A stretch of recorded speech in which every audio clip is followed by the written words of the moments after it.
As more Texas businesses open up, well, the state is now changing child care benefits for essential workers and low-income families. While we wait to find out just how many more Texans applied for benefits, Erica Zuko is live this morning to explain what will be different. Good morning, Erica. Good morning, Sarah. Well, starting today, essential workers can no longer apply for a special program that was put into place that provided them with special subsidized childcare during the coronavirus pandemic.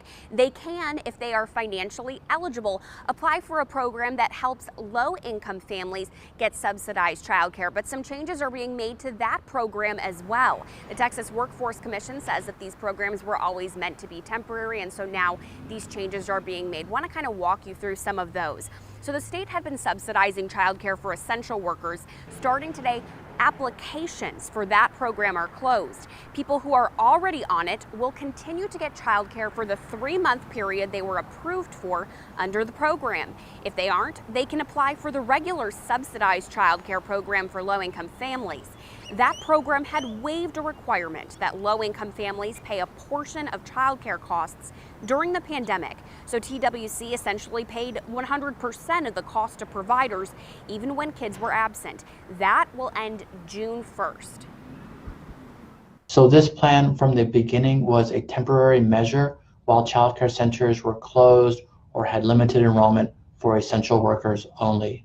The statewide waiver is being lifted as the economy reopens and all parents can now access childcare.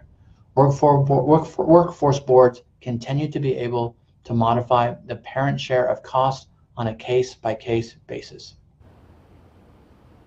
The Workforce Commission also said in its briefing this week that Texans who aren't able to go back to work because they can't find childcare can continue to receive unemployment benefits. They said that they're essentially going to take parents at their word unless there's evidence showing otherwise. Reporting in Northwest San Antonio, Erica Zuko, KENS 5 Eyewitness News.